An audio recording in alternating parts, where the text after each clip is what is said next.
Runway extension. We're thankful for the participation and the partnerships that we enjoy with the FAA. We want people to be safe. That's our #1 goal here.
Good Monday evening. Welcome to the 8 o'clock digital update here from the WTOC newsroom. We are live right now on all of our platforms. Right now on all of our platforms. We're on our app as well as on all of our social media sites. If you're on Facebook, feel free to jump into the comments there, ask questions about any story you've seen today on WTOC.com, and we'll either answer it at the end or come back to it if we can't have that answer for you right away. Beginning with a story that we've been talking about, we got a press release today, and it's showing some numbers about a recent law and its success.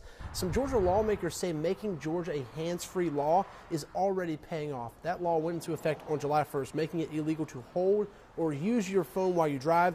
These numbers are from a representative from Brunswick. He says traffic deaths are down about 130 compared to this time last year. That's about an 11% decrease. Also, crashes in July, August, and September are also significantly down when compared to those same months last year. The bill's author says the biggest reason he passed this bill was for the skyrocketing insurance costs here in Georgia, and it appears that it's working for that as well. Insurance claims are down for the first time in years. Here is that bill's author after the bill passed in March. We want people to be safe. That's our number one goal here.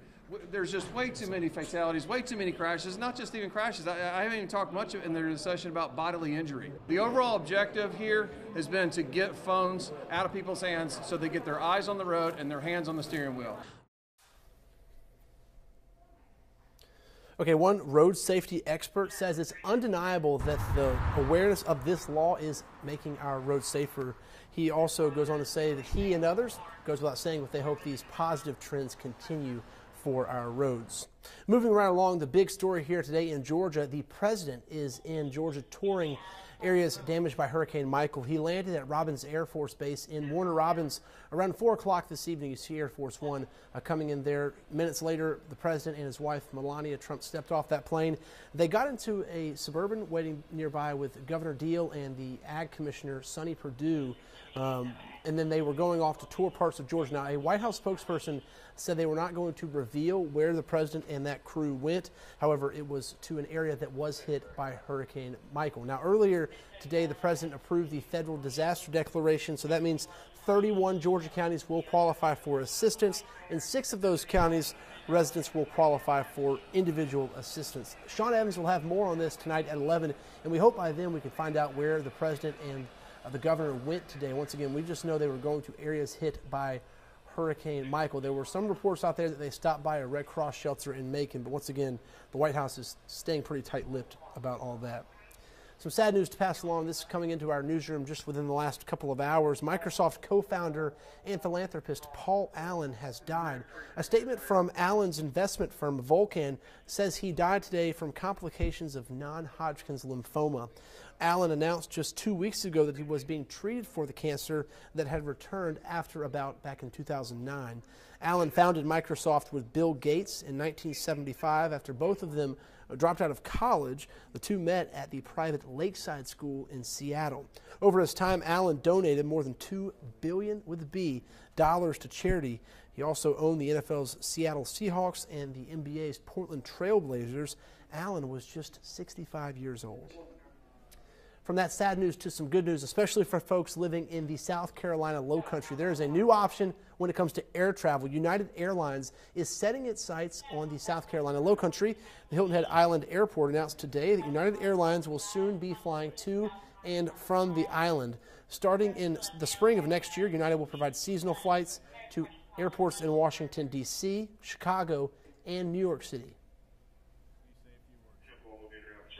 Once again, we'll have more for you tonight on The News at 11. The airport director said that would be huge for the island and huge for the airport. American Airlines also flies in and out of that airport. Thousands of Airbnbs are opening their doors to victims of Hurricane Michael. The company is allowing them to post those properties at no cost. Several of those are right here in Savannah. Our Danielle Lawan shows us what she's working on for The News at 11. Danielle Lawan. We're still tracking the relief efforts after Hurricane Michael tore through the Panhandle in Florida and up through Georgia. Several Airbnbs right here in Savannah opening their doors to those victims of Hurricane Michael at no cost. I've chatted with a couple homeowners that are doing this out of the goodness of their hearts, and also some folks that are here staying in Airbnbs, what they think about the incredible cause that these folks are doing. I'll be bringing that story to you tonight on the news at 11. Okay, we'll look forward to hearing the rest of that story tonight at 11. Danielle is off working hard just a little bit that way. All right, going through some of these questions, Sandra Curtis says people are still using cell phones. Sandra, that is true. There are still people that use cell phones, but as that lawmaker says, it looks like more and more people are starting to at least acknowledge that law, which is making the road safer. The Georgia Governor's Office of Highway Safety has been trying to figure out a way to decrease traffic fatalities that have been really increasing, it seems like, for the last decade. So that 11% decrease would be the biggest we've seen in Georgia in the last decade. So that is good news. Although one death is too many, it's good to at least see it trending in the opposite direction. All right, most people saying just hello, hi there. So thanks for joining us. As always, on these digital newscasts, we'll be back at 9 o'clock for a weather update, and then again at 10 o'clock for a news update. I'll also see you tonight on the news at 11. So thanks for watching and have a great night.